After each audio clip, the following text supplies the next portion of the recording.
"You've just broken my heart and crushed my spirit," the guy said. Those were his exact words. I decided that anyone who could yank a one-liner like that out of his butt while doing a climb like this was someone I wanted to ride with. 3, 2, 1.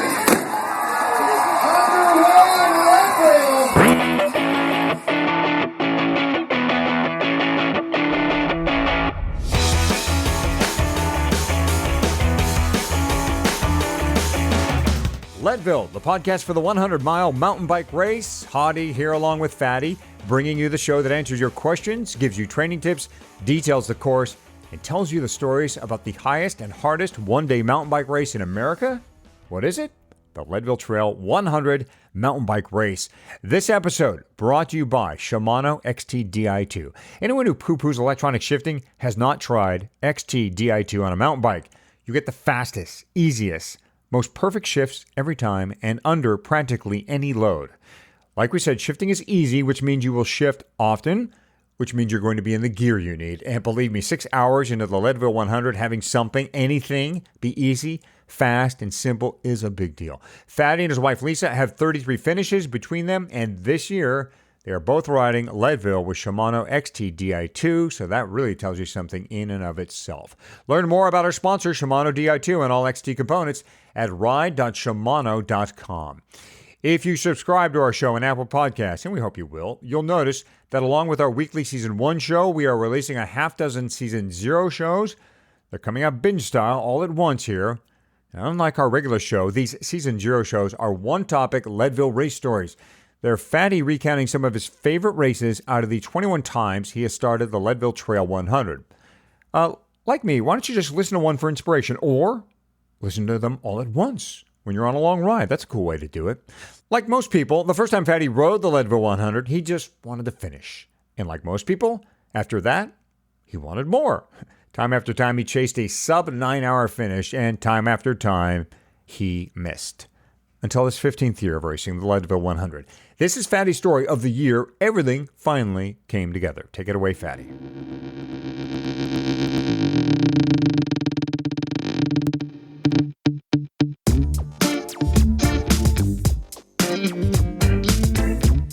I have an annual tradition surrounding the Leadville 100 mountain bike race.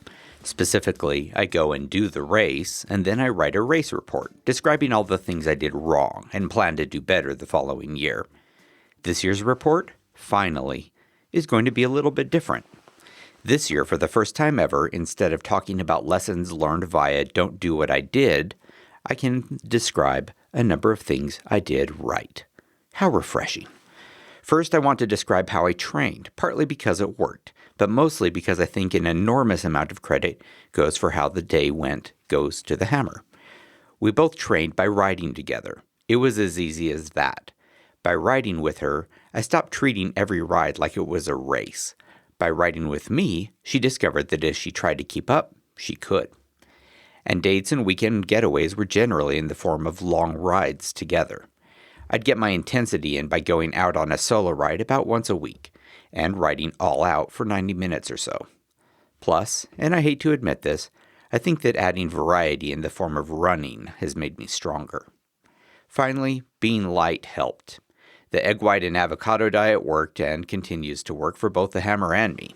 I'm not saying it's perfect for everyone, but honestly, I just don't get sick of it. And I'm stronger than, and about as light as, I've ever been, and I'm 45 years old. So there are the first couple things I did right. I had fun training, and I got rid of some blubber. As the race neared, just a few days to go, I began to experience mysterious aches and pains. For example, my throat became a little bit sore. And during one short ride, my left hip bothered me. And I was pretty sure something was wrong with my right elbow. What was I suffering from, of course, was pre-race hypochondria. Essentially, I was so worried about not getting sick that I was running self-diagnostics constantly. Is my throat sore? No. A little? Why, yes, I believe it is a little sore.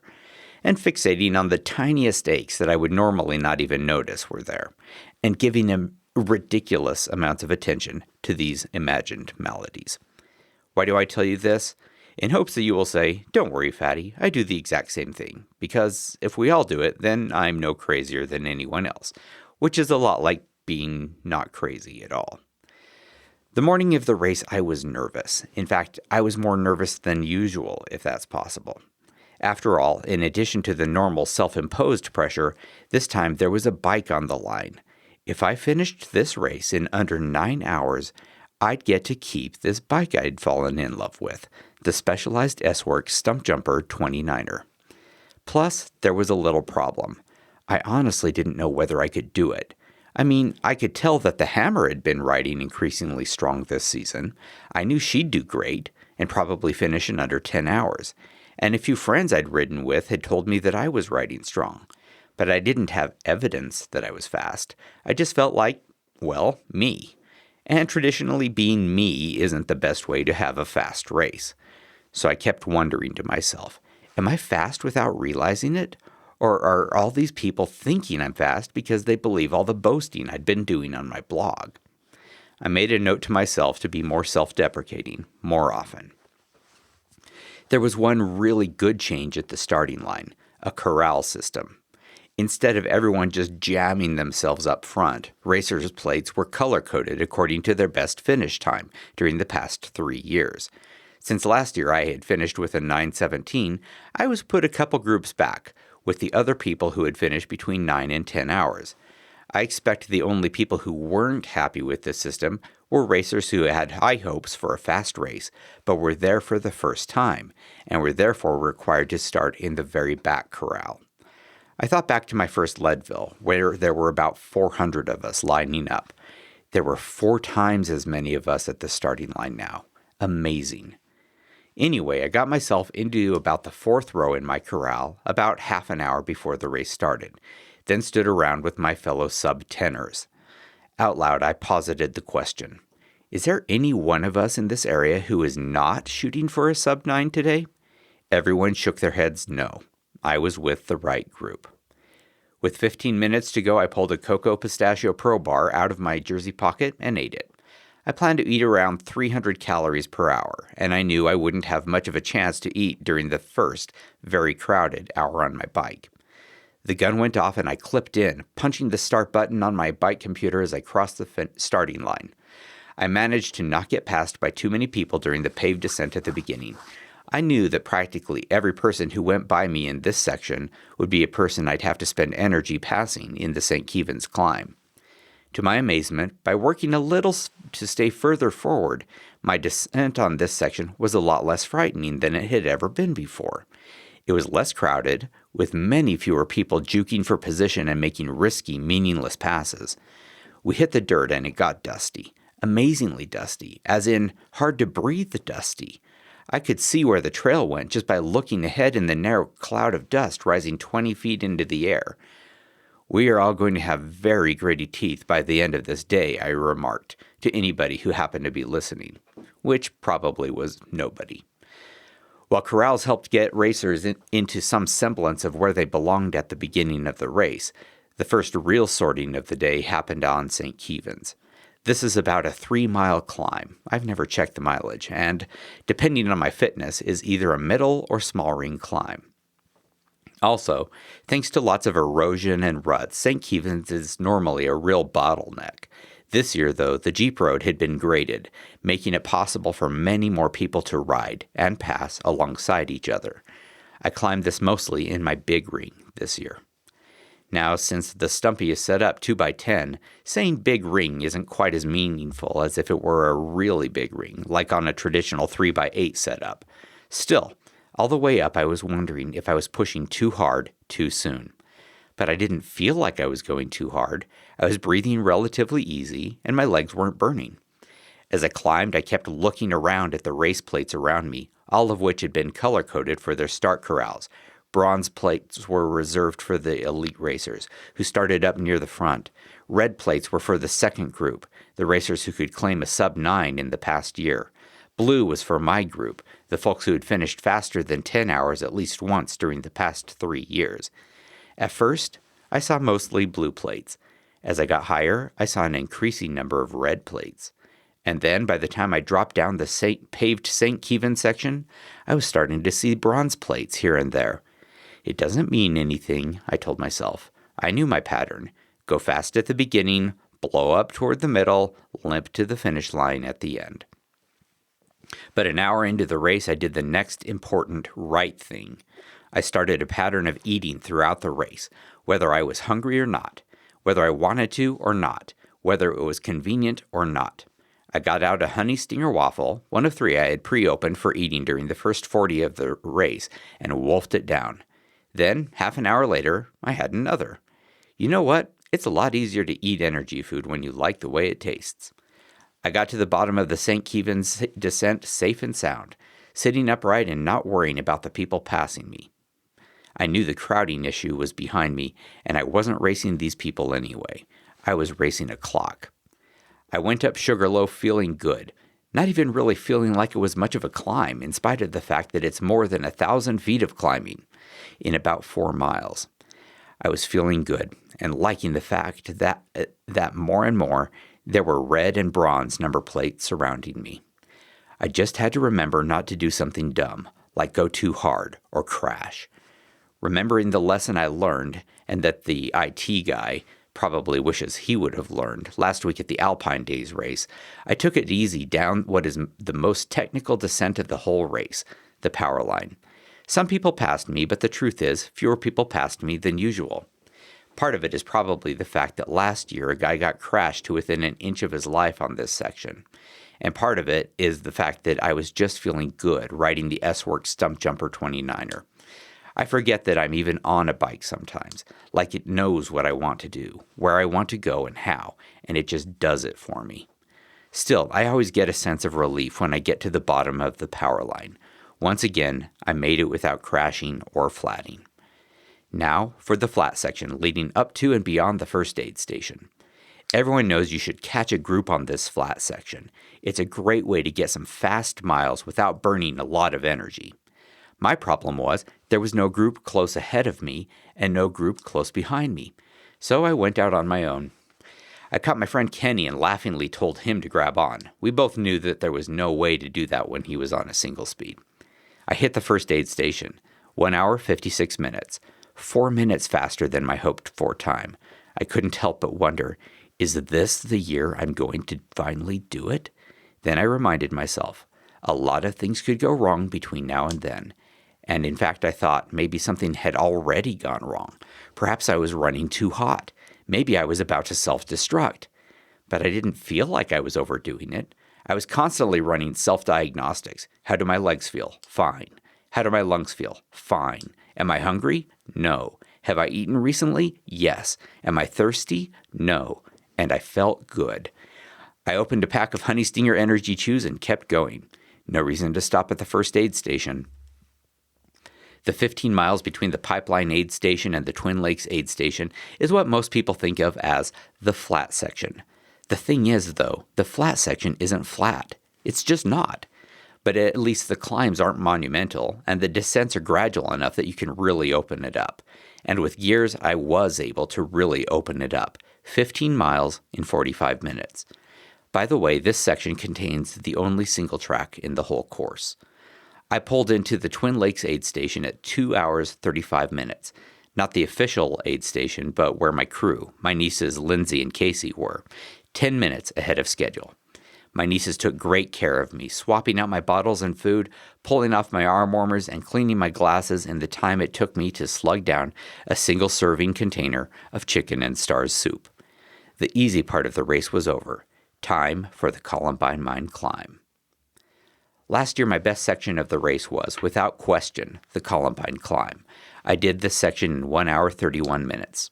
This year, I held back a little, resolved not to worry about being as fast to the top. Instead, I'd hold something in reserve so that I wouldn't implode during the second half of the race. But my climbing technique doesn't really work that way.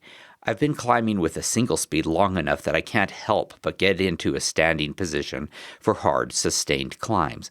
So I passed people, and I kept passing them. The difference was, this year I had gears. And I've got to say, some beautifully shifting gears. Huge kudos need to be given out again and again to Shimano for their incredible XTR drivetrain.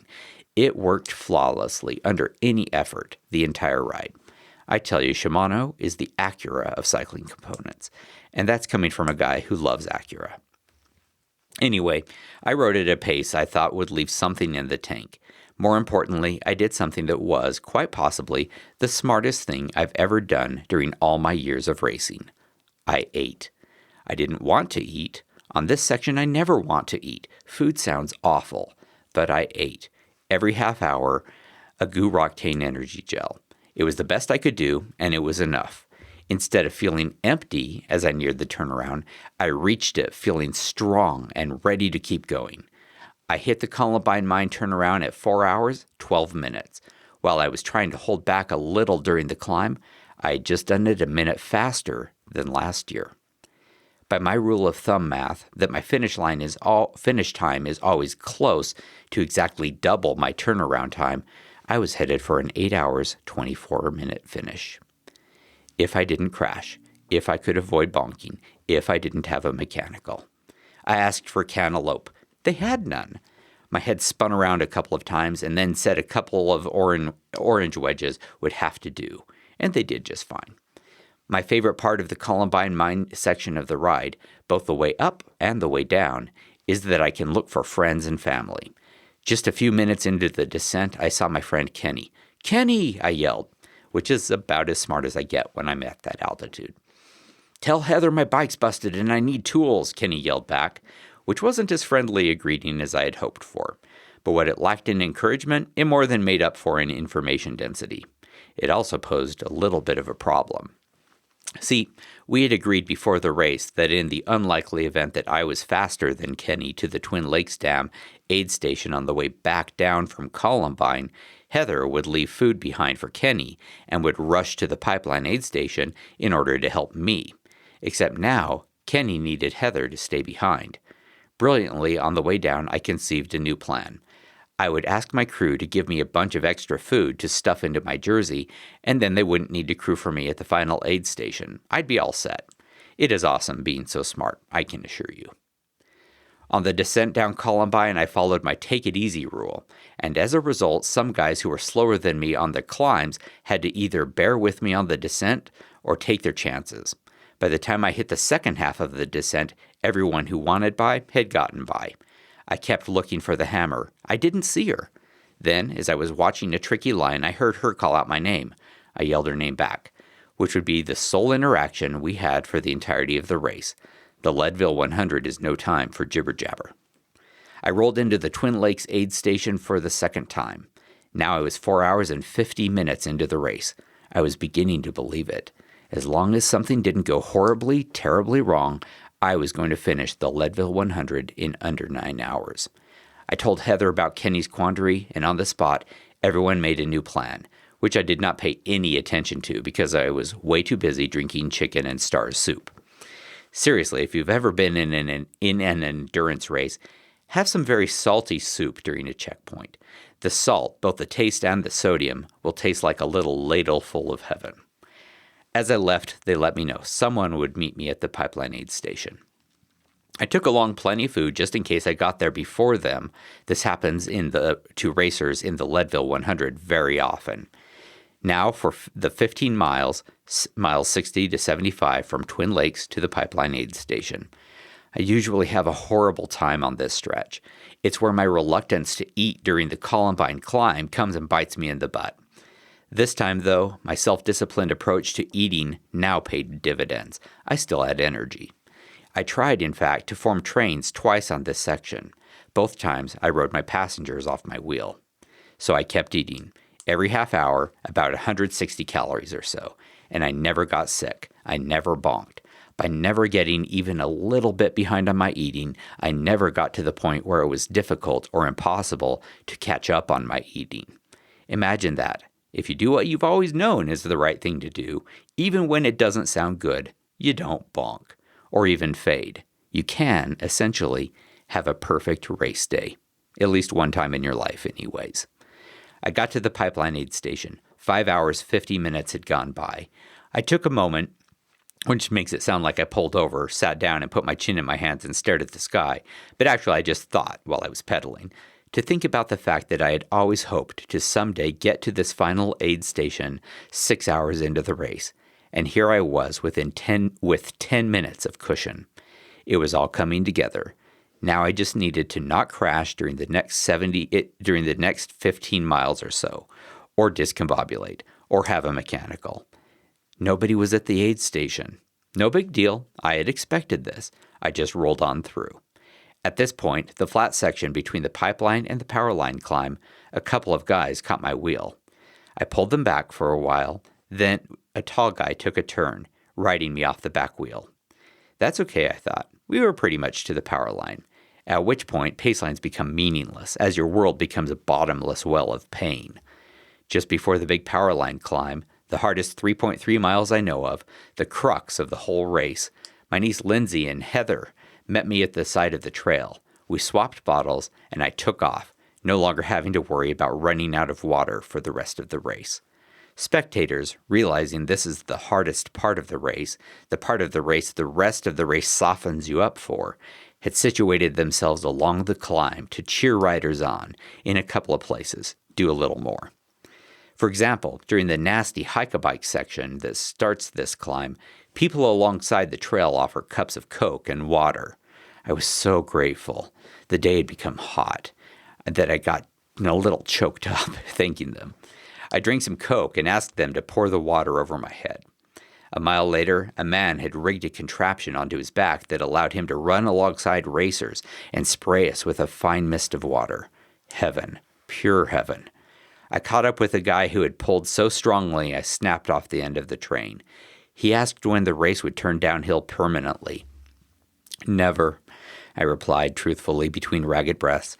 We climb for another 2 miles, descend, then climb on pavement for 3 miles, then descend, then finish the race with a 2-mile climb. You've just broken my heart and crushed my spirit, the guy said. Those were his exact words.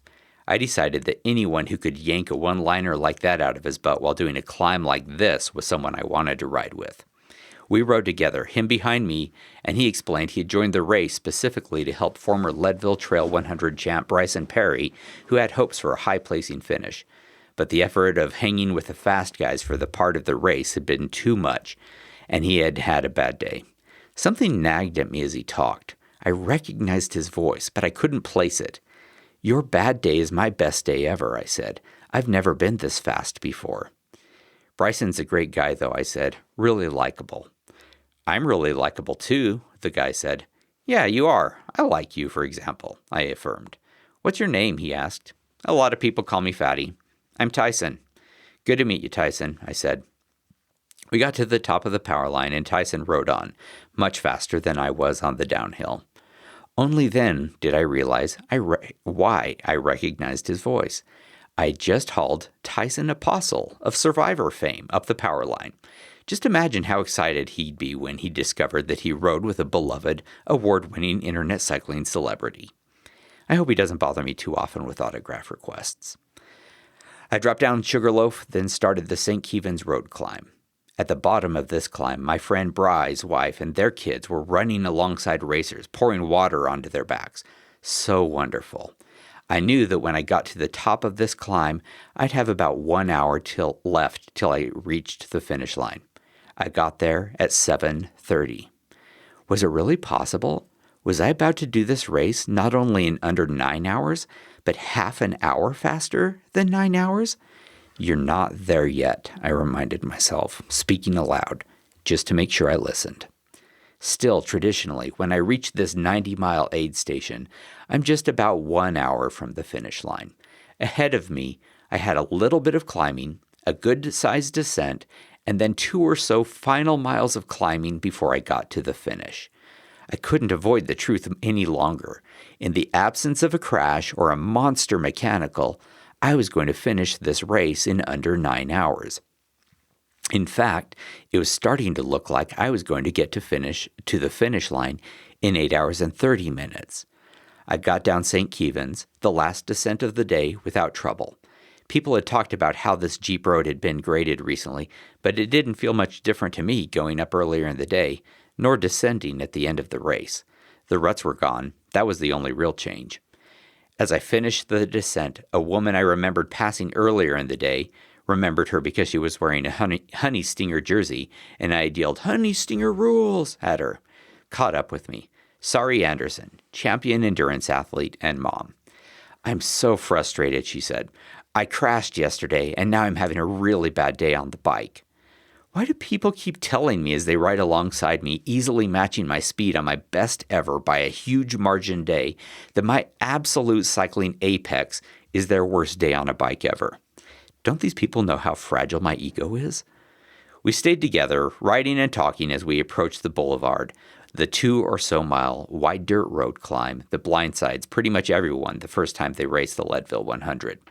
I gave it everything, no longer talking. I was breathing too hard and had started repeating my personal cadence mantra to myself. Up, up, up, up. I say this to remind myself of 2 things: to use an upstroke and to not be such a pedal masher, and to go uphill. It's a very easy to remember mantra, and you're welcome to use it too. I saw the red carpet leading to the finish line. In the absence of a lightning strike, I was about to dispatch a 15-year bugaboo. I was feeling good, feeling surreal, feeling like I was Ferris Bueller.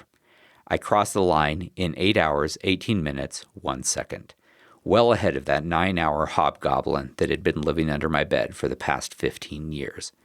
I gave Marilee, who has always been the race director as long as the races existed, and has always been at the finish line to give finishers their medals, a big hug and told her, 15th time is the charm, I guess. That's it for this episode in Season 0, Episode 5, Fatty's Fastest Leadville. If you haven't yet subscribed to our show, please head on over to Apple Podcasts or wherever you get your shows and do so, and be sure to leave us a 5-star rating and review. In the early days of a podcast, doing so makes an enormous difference in whether other Leadville 100 racers and hopefuls can find us. For Fatty, I'm Hadi. Be sure to check back on Tuesdays for our regular show. Train well, race hard. We'll see you at the finish line this August.